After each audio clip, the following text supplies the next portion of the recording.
A 12-year-old boy stood on a rooftop in East Los Angeles in 1977, gripping a rusted TV antenna while his abuela shouted from the driveway below. "A la izquierda. Más. Para allá." He turned the pole 2 inches. The static downstairs became a picture just clear enough for the last 10 minutes of Siempre en Domingo. Number 14 on this list earned some kids 50 cents a day. Number 9 was so difficult that grown men could not do it. Number 21 is a skill no phone on earth can replace. These 25 skills were designed for one thing: survival. Not the kind that requires a wilderness. The kind that requires a Mexican kid in a barrio, where nothing was wasted and everything had to be earned or built from scratch. Hit that subscribe button. Let us count down the 25 skills every Mexican kid had in the 1970s that kids today simply cannot do. Number 25. Adjusting the TV antenna. Every Mexican household in the 1970s had the same setup: a television with rabbit ears wrapped in aluminum foil, and a kid assigned to stand beside it and turn the antenna until the picture came through. In houses across South Texas and East LA, this was not a chore.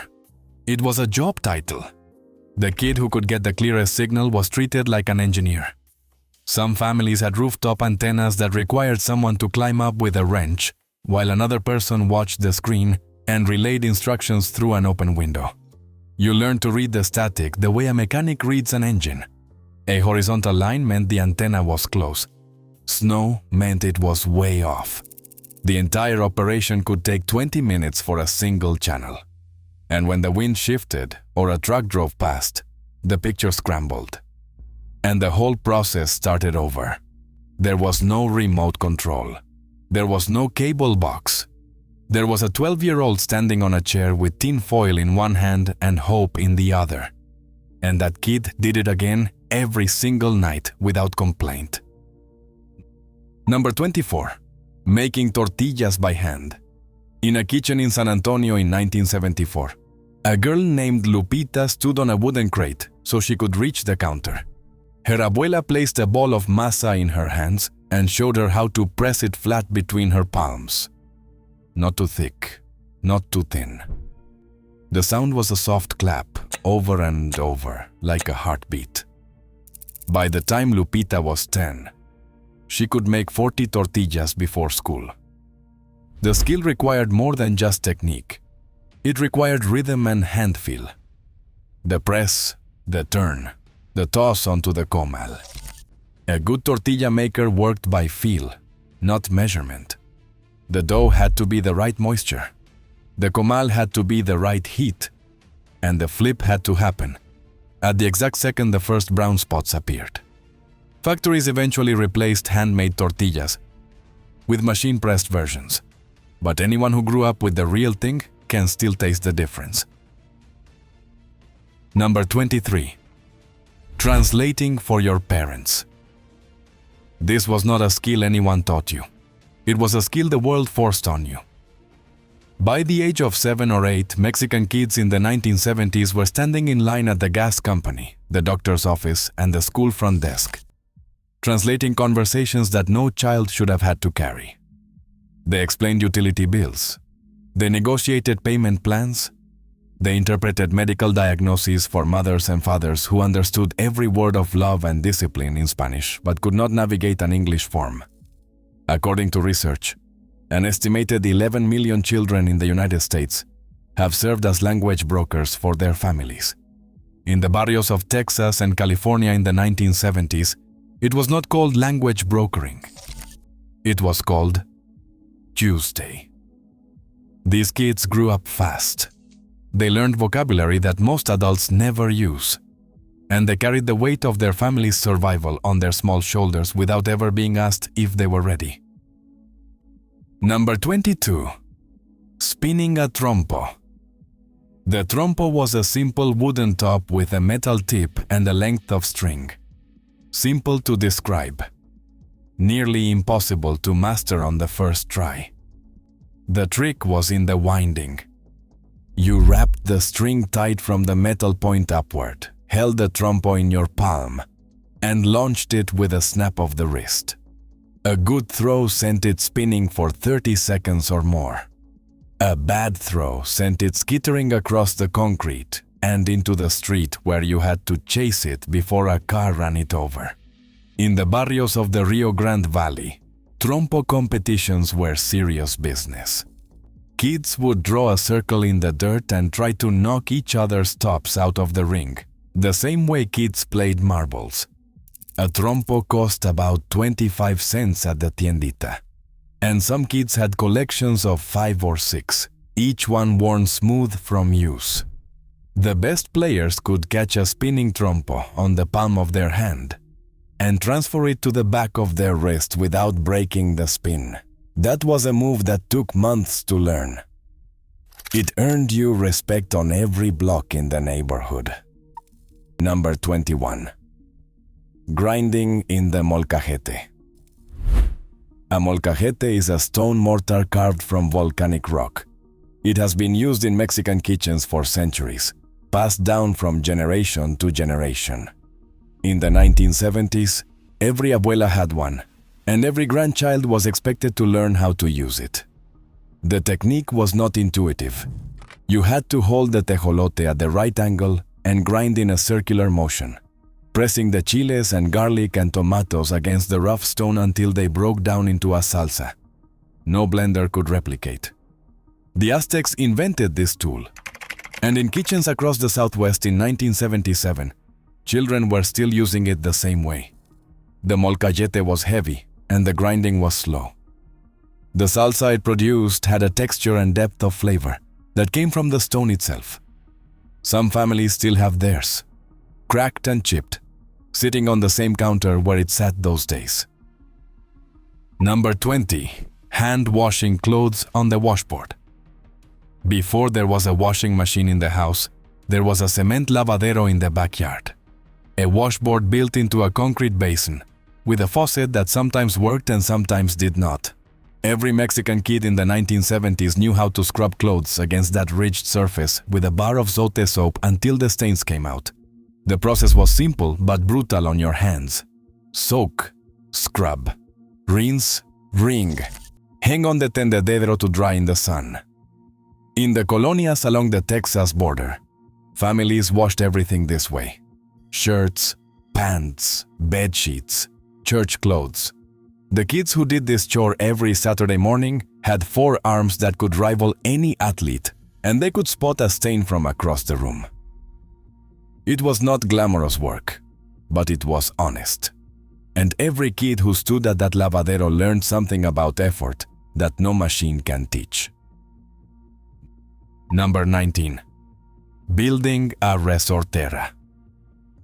A resortera is a slingshot, but calling it a slingshot does not do justice to the craft involved in making one. Mexican kids in the 1970s did not buy slingshots from a store. They built them from scratch. The process started with finding the right branch. You walked along the canal, or the railroad tracks, or the alley behind the church until you found a mesquite or huizache tree with a Y-shaped fork, thick enough to hold tension but light enough to aim with one hand. You cut it with a pocket knife and peeled the bark. Then came the rubber. Most kids used strips cut from an old inner tube. The best rubber came from bicycle tubes because it stretched farther and snapped back harder. The pouch was made from a scrap of leather, usually cut from an old shoe or belt. A well-made resortera was accurate enough to knock a tin can off a fence post from 30 feet. In the barrios of East LA, building your own resortera was a rite of passage. Kids compared their designs the way adults compared cars. Whose had the best pole? Whose shot the straightest? Whose lasted the longest before the rubber cracked? It was proof that you could look at raw materials and see something useful. That you could take what others threw away and turn it into something powerful. That is what resourceful families did. They did not wait for the store to provide. They made it themselves. They used their hands, their imagination, and whatever was lying in the yard. And the resortera was more than a toy. It was a small wooden Y that said, "This kid knows how to build something from nothing." That skill defined an entire generation of Mexican children who grew up in neighborhoods where creativity was not a luxury. It was how you survived. It was how you learned that everything around you, every scrap and leftover and broken thing, had potential. You just had to see it. Number 18. Working the pulga. The pulga was the flea market. And for Mexican families in the 1970s, it was the department store, the grocery store and the entertainment center all in one. Every weekend, families loaded into a truck or station wagon and headed to the swap meet. The kids were not passengers. They were negotiators. A 10-year-old at the pulga in San Antonio or McAllen knew how to scan a table of used goods, identify what was worth buying, and talk the price down by $1 or $2. The phrase "cuánto es lo menos" was learned before most kids could write a complete sentence. You learned to walk the entire market first before spending a cent. You learned that the best deals were at the back tables, where the serious vendors sat. You learned that a cracked plate was still a good plate if the price was right, and the vendors respected it. A kid who could haggle at the pulga was a kid who understood value, not the sticker price, but the real value. That skill followed those kids into adulthood, into car lots, into job negotiations, into every room where someone tried to overcharge them for something they knew was worth less. Number 17. Knowing every corrido by heart. In the 1970s, the radio in a Mexican household was never off. It played from morning to night. And the music that came through was not background noise. It was education. Corridos told stories. They were ballads about heroes, outlaws, border crossings, love, betrayal, and the Mexican Revolution. By the age of 8, most Mexican kids could sing along to every verse of a corrido without looking at a lyric sheet because there was no lyric sheet. The words were passed down the same way the songs themselves had been passed down for generations. Traditional corridos had been telling the stories of Mexican people since the 1800s. A century later, children in the barrios of Texas and California were still carrying those stories in their heads. They could recite verses about Pancho Villa the same way American kids recited the Pledge of Allegiance. And they understood something that modern music rarely offers: that a song can carry history, that a melody can hold a century of struggle, and that knowing the words by heart is not just memory, it is identity. Number 16. Shining shoes. In the border towns and barrios of the 1970s, shoe shining was not a profession reserved for grown men. It was a hustle that belonged to kids. A boy with a wooden box, a tin of polish, a couple of rags, and a brush could set up on any corner and earn 50 cents a pair. In cities like El Paso, Laredo, and Brownsville, kids as young as 9 worked the streets after school, calling out to men in boots and dress shoes. The skill required precision. You had to match the polish to the leather, apply it in smooth circles, let it set, then buff until the shoe reflected light. A good shine took 5 minutes. A great shine earned you a regular customer.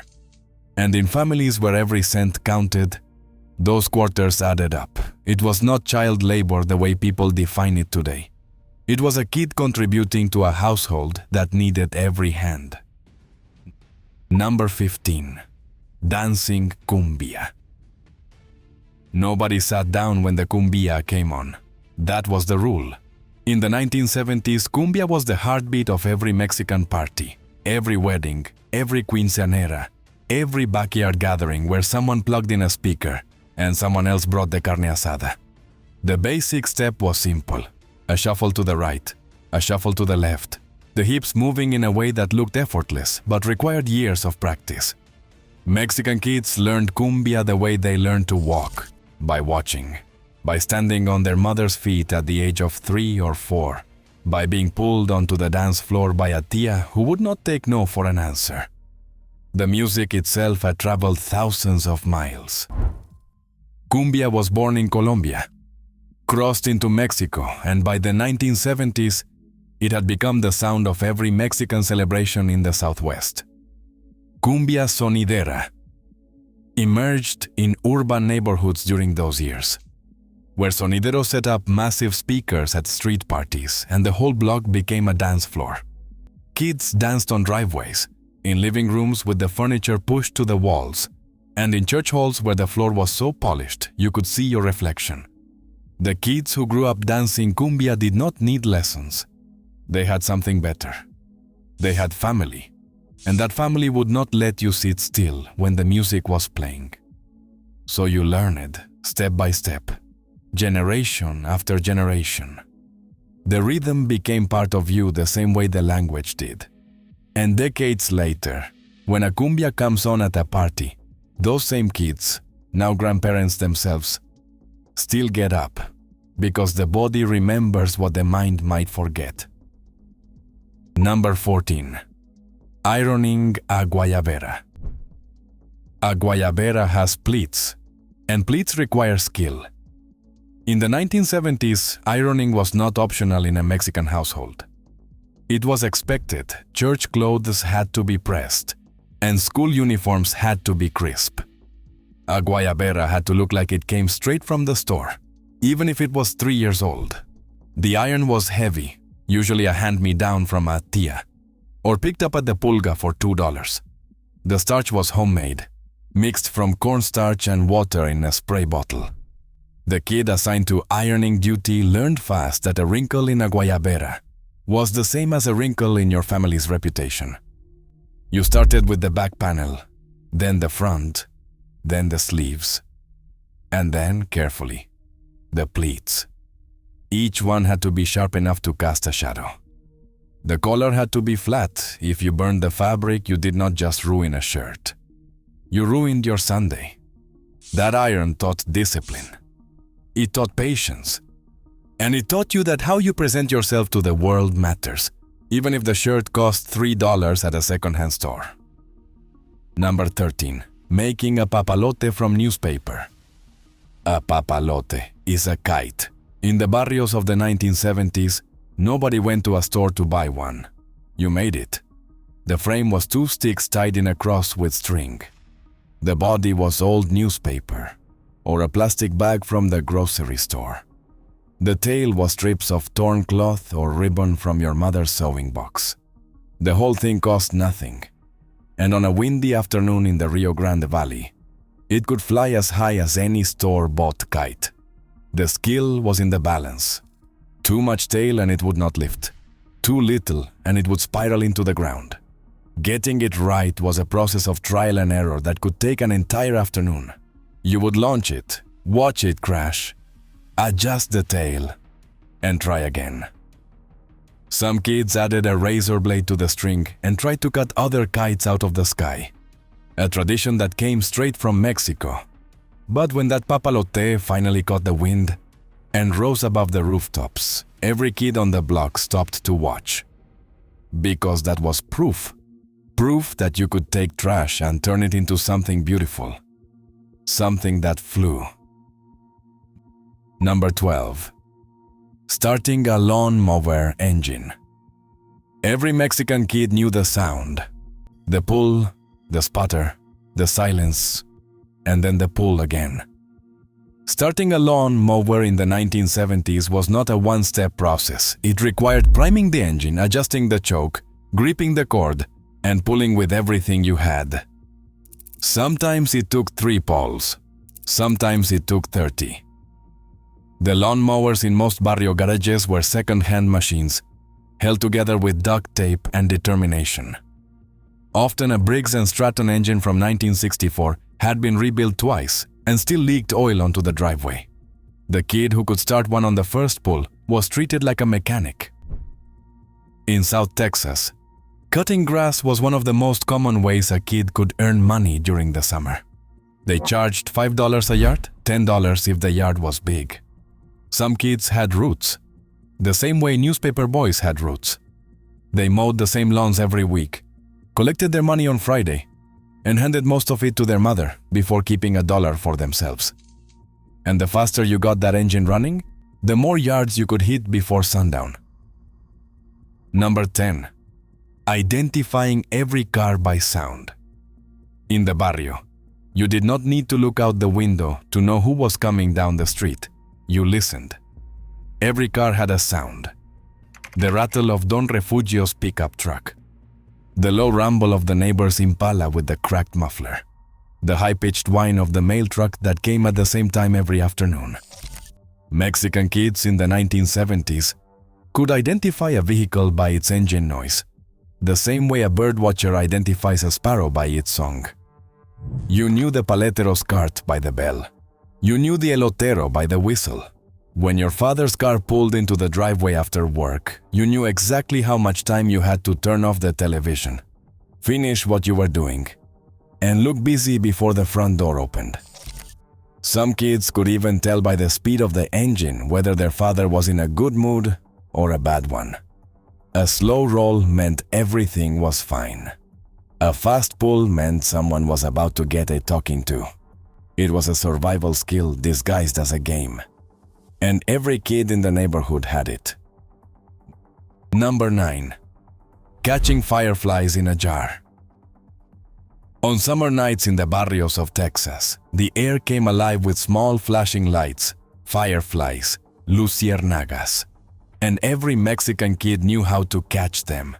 You needed a glass jar with a lid, a handful of patience, and the willingness to stand perfectly still in the grass while mosquitoes ate you alive. The trick was cupping your hands gently around the glow without crushing the insect. You watched the pattern of the flash, predicted where the next one would appear, and moved slow. Some kids poked holes in the lid and kept the jar on their nightstand like a lantern. Others let them go after counting how many they could catch in 10 minutes, and then started over. It was not a skill that required tools or money, just soft hands and the willingness to stand still in the dark while the neighborhood settled down around you. And for a kid growing up in a house with no air conditioning and a screen door that barely closed, those summer nights under the stars with a jar full of light were some of the most incredible moments of childhood. Free, simple, and alive with a kind of magic that no screen has ever been able to replace. Number 8. Knowing every yerba in the garden. Behind every Mexican house in the 1970s, there was a garden, and in that garden, there were yerbas. Yerba buena for stomach aches, ruda for bad energy, manzanilla for nerves, sábila for burns, oregano for cooking, epazote for beans. These were not just plants. They were the family pharmacy, and every kid was expected to know which one to pick and when. If your abuela said, "Tráeme la yerba buena," you did not ask what it looked like. You walked out to the garden, found the right plant by smell, pulled a handful, and brought it inside. The knowledge was not written in a book. It was planted in the ground. And the kids who grew up tending those gardens carried a kind of wisdom that no pharmacy can replace. They knew that healing did not always come from a bottle. Sometimes it came from the earth. Number 7. Fixing a leaky faucet with tape and prayer. In the 1970s, calling a plumber was not an option for most Mexican families. Not because the skill did not exist, because the money did not. So when the kitchen faucet started dripping at 2 in the morning, the fix was simple. Duct tape. Electrical tape. Sometimes both. And if neither worked, you wrapped a rag around the pipe and placed a pot underneath. Mexican households were famous for this kind of repair. Not because they did not care about doing it right, because they knew how to make do with what they had. And the kids who watched their fathers and uncles rig temporary fixes on pipes, wiring, and screen doors learned something that no hardware store can sell. They learned that a problem does not disappear just because you cannot afford the solution. You find another way. You improvise. You adapt. And you keep the water from hitting the floor until payday. Number 6. Selling chickles at the border. In the border towns of the 1970s, kids sold chickles, small packs of gum, usually chiclets, arranged on a cardboard tray and carried from car to car in the lines at the International Bridge. A pack cost 5 cents. The profit margin was almost nothing. But for a kid who sold 50 packs in an afternoon, that was $2.50. Enough to buy a pair of socks or a bag of pan dulce for the family. The lines at the bridge could stretch for an hour or more, and those kids walked up and down in the heat, weaving between bumpers, holding up their trays and calling out "Chickles, chickles," in a voice loud enough to cut through the noise of idling engines. The skill was not just in selling, it was in reading people. You learned which drivers would roll down their window and which ones would wave you away without looking. You learned to smile, to be polite, to say thank you in 2 languages. And you learned that making money from nothing was not shameful. It was something to be proud of. Number 5. Memorizing phone numbers. In the 1970s, there was no contact list. There was your brain. Every Mexican kid had a mental directory of at least 10 phone numbers. Your house, your abuela's house, your tío's house, your best friend, the neighbor who watched you after school, the carniceria that delivered, and the number for emergencies that was written on a piece of paper taped to the wall next to the phone. Some kids memorized the numbers by rhythm, turning the digits into a song the same way you memorized a prayer or a corrido verse. The rotary dial made you slow down and think. Each number required a full rotation of the wheel, and if you messed up 1 digit, you started over. There was no redial button. There was no caller ID. There was a kid standing in the kitchen with the phone cord wrapped around their arm, dialing from memory and hoping someone picked up on the other end. That skill is gone now. Ask any kid today to recite a phone number from memory, and they will stare at you like you asked them to recite the Constitution. In the 1970s, lotería is the Mexican version of bingo, but it is faster, louder, and far more chaotic.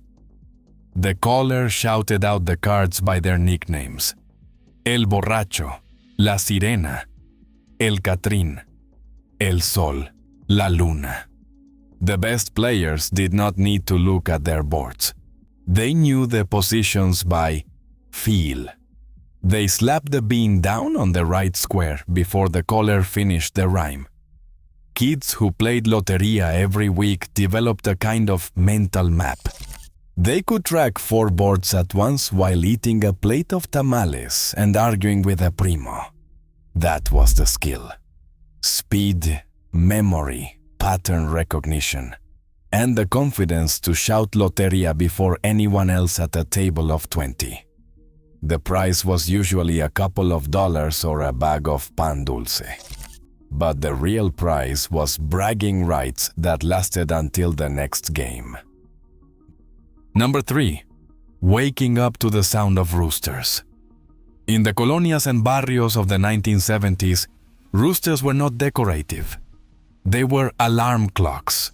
Every morning before sunrise, the rooster crowed. And every kid in the house knew what that sound meant. Get up. There are chores to do before school.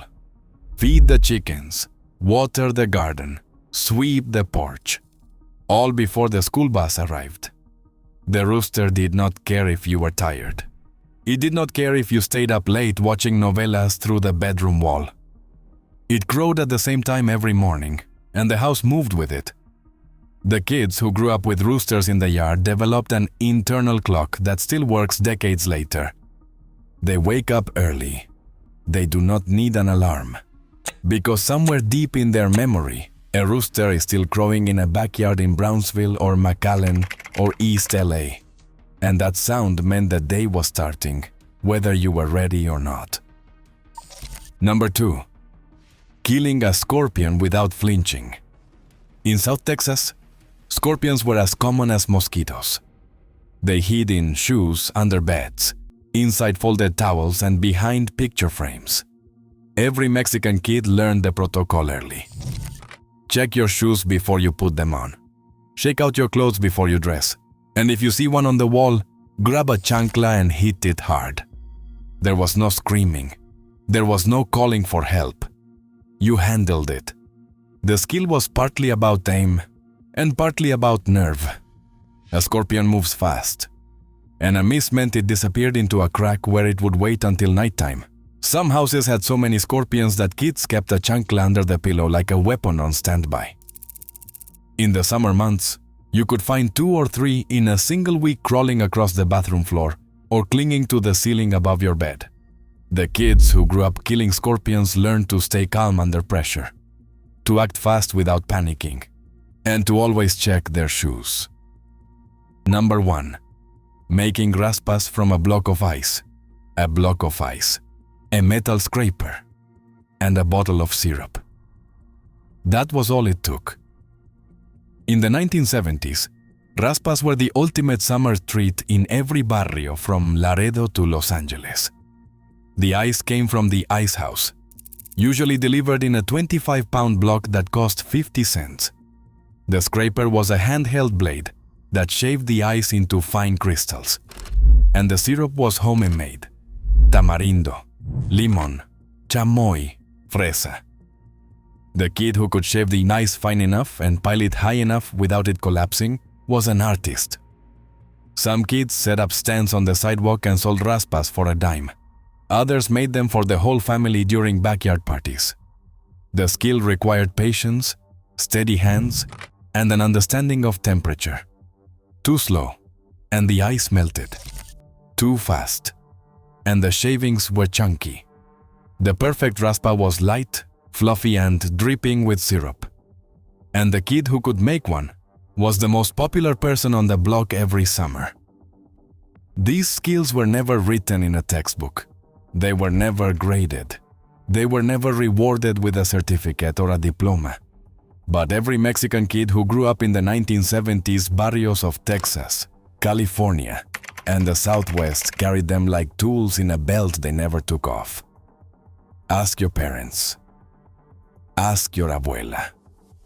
Ask anyone who grew up in those decades what they could do with their hands before they turned 12. Then try to do it yourself. Share which skill you still have in the comments. I want to know if the trompo spinners outnumber the tortilla makers. I want to know if anyone else's abuela had a molcajete with a crack down the middle that she refused to replace. Because these are not just skills. They are proof that a generation of Mexican kids raised in neighborhoods with almost nothing learned to do almost everything. And that the hands that built those barrios, fixed those antennas, and shaped those tortillas are still the strongest hands in the room.